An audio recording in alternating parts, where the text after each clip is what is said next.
fellow viewers at home, hope you are good. And I hope you are enjoying our videos. This is still Yoruba Gbode.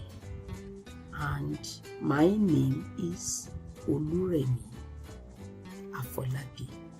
On this channel, we teach ourselves Yoruba language. And we look at the three aspects of the language: the grammar, the literature, and the culture aspects of it. We are still on the grammar aspects of Yoruba language. And today, in this video, we just want to look at 100 English words in Yoruba language. That's what we want to learn. How do we pronounce it in Yoruba language? There are common words that is around us that we make use of them every day. Ẹ̀yin ará wa nílé, mo tún kí yín káàbọ̀ sórí ìkànnì Yorùbá Gbòde, níbi tá a ti ń kọ́ra wa ní èdè Yorùbá àti ipa mẹ́ta tí a pín èdè Yorùbá sí: grammar èdè Yorùbá, literature èdè Yorùbá, àti àṣà èdè Yorùbá. Ní lọ́wọ́lọ́wọ́ yìí, à ń ṣiṣẹ́ lórí grammar èdè Yorùbá. Àti pé nínú fídíò tòní o, ohun tí a fẹ́ ṣe náà ni pé a fẹ́ kọ́ra wa ní àwọn 100 ọ̀rọ̀ èdè Gẹ̀ẹ́sì bí a ti ń pè é ní èdè Yorùbá. Let's start today's video. Let's look at words like good, good, dára, good, dára, morning, àárọ̀, morning, àárọ̀, afternoon, ọ̀sán,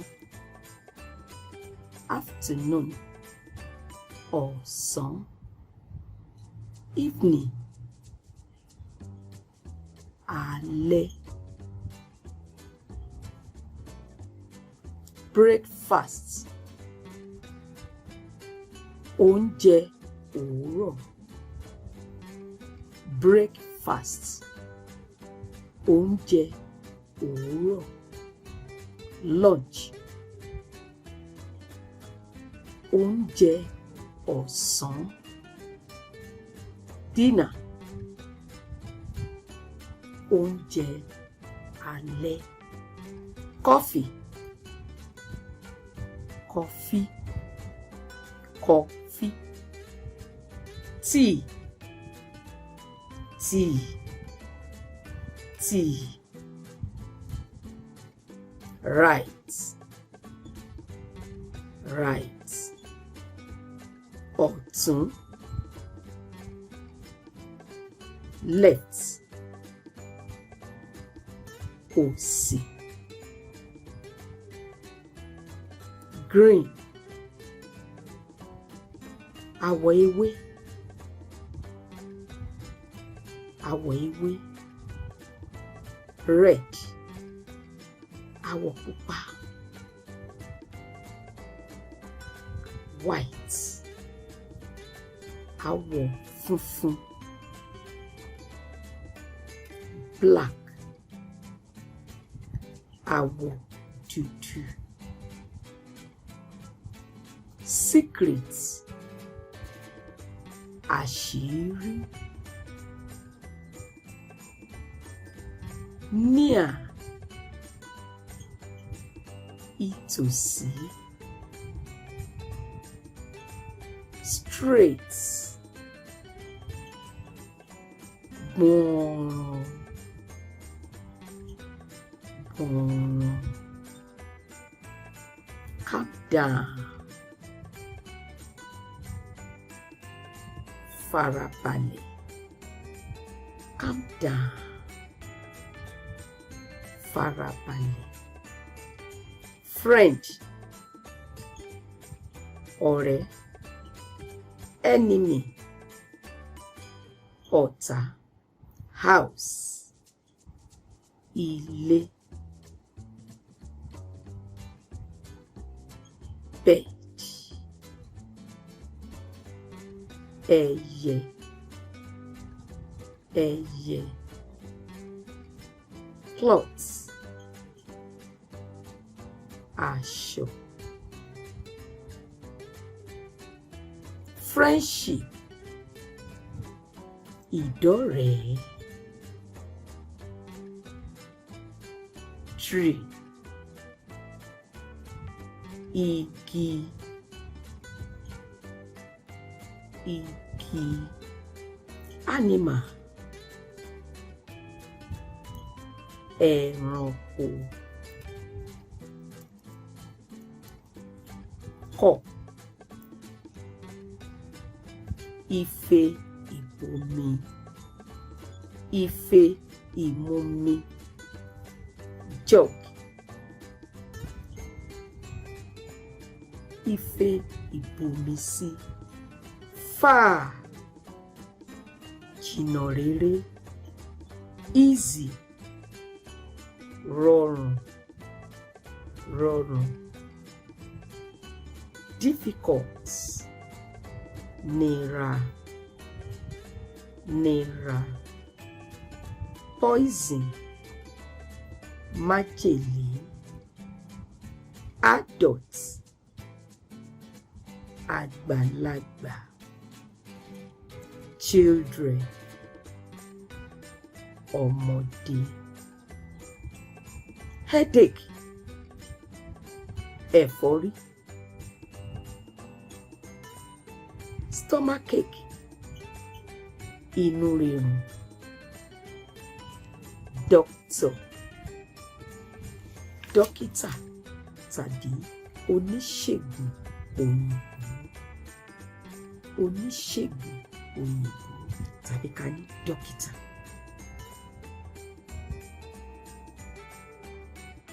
Youth, ọ̀dọ́, new, titun, old, àtijọ́, cheap, ọ̀pọ̀,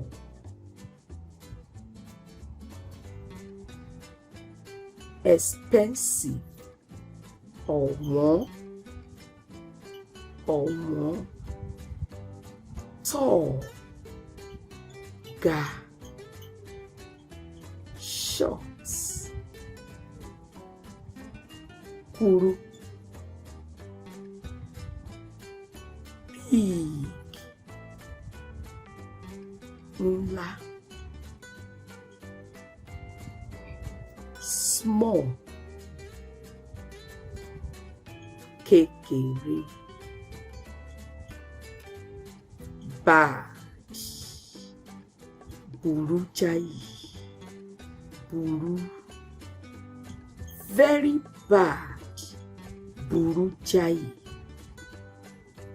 sit, jókòó, stand up, dìde dúró, jump, fò, picture, àwòrán, picture, àwòrán, business, okòwò, policeman, ọlọ́pàá, ọlọ́pàá, judge,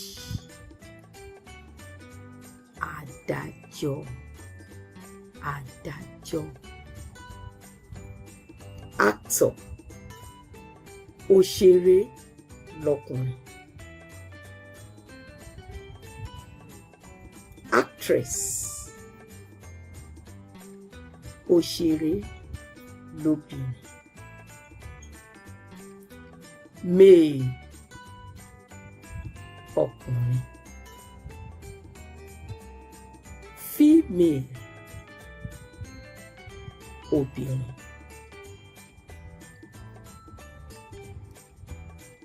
door, ilẹ̀kùn. Bed, ibùsùn. Salt, iyọ̀. Water, omi. Food, oúnjẹ. Fruits, èso. Fish, ẹja. Meat, ẹran. Egg, ẹyin. Onion, àlùbọ́sà. Pepper, ata. Chicken, ẹran adìyẹ. Yam flour, èlùbọ́. Pounded yam, iyán. Phone, ẹ̀rọ ìbánisọ̀rọ̀. Password, nọ́mbà ìgbaniwọlé. Credit card, káàdì owó. Vegetable, ewébẹ̀. Tomatoes, tòmátì. Book, ìwé. Teacher, olùkọ́. Student, akẹ́kọ̀ọ́.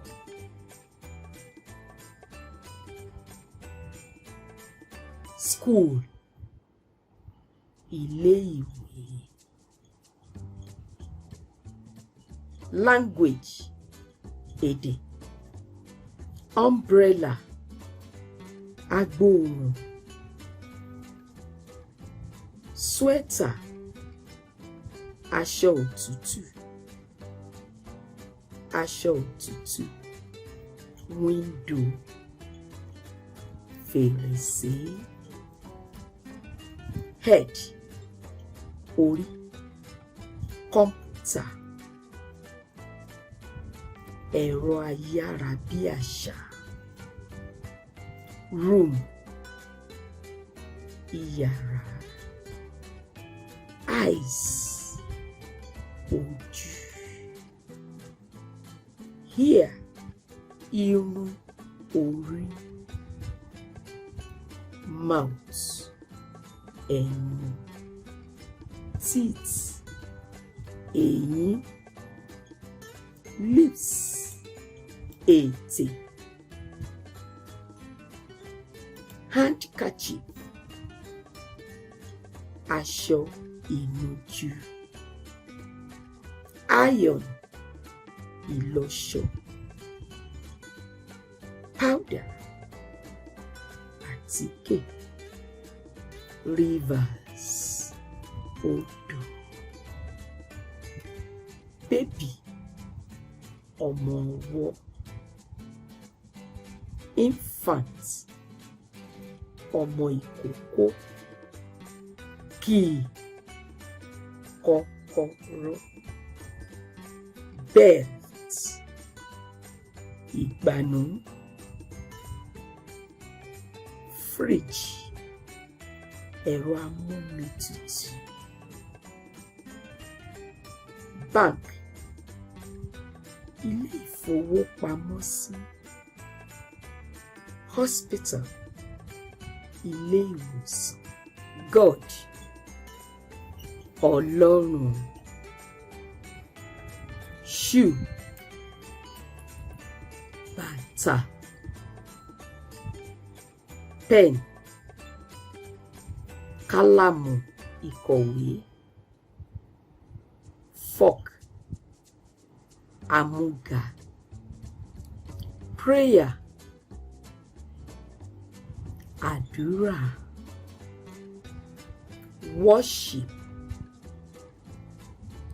ìjọsìn. Light, ìmọ́lẹ̀. Fire, iná. Fishing net, àwọn ẹja. Mountain, òkè. Rock, àpáta. Stone, òkúta. Sand, iyẹ̀pẹ̀. Bicycle, kẹ̀kẹ́. Country, orílẹ̀-èdè. State, ìpínlẹ̀. Governor, gómìnà. Local council, ìjọba ìbílẹ̀. I hope you do enjoy these words and their Yoruba pronunciation, how we call them in Yoruba language. There are more words, but I feel these are common words that we make use of them in our day-to-day activities. Gbogbo àwọn ọ̀rọ̀ tá a ti ń sọ látàárọ̀ yìí, wọ́n jẹ́ èdè Gẹ̀ẹ́sì, èdè Yorùbá tí ẹ ti ń gbọ́ bá a ti ń pè wọ́n lédè Gẹ̀ẹ́sì àti bá a ti ń pè wọ́n lédè Yorùbá. Àwọn ọ̀rọ̀ wọ̀nyí ló yí wa káàkiri. Ó fẹ́ má sí ojúmọ́ kan ká má lo ìkan nínú àwọn ọ̀rọ̀ wọ̀nyí. Ọ̀rọ̀ ojoojúmọ́ ni wọ́n. Bá a ṣe gbọ́dọ̀ mọ èdè Yorùbá rẹ̀ la gbọ́dọ̀ mọ èdè Gẹ̀ẹ́sì rẹ̀. Ẹ wá gbọ́.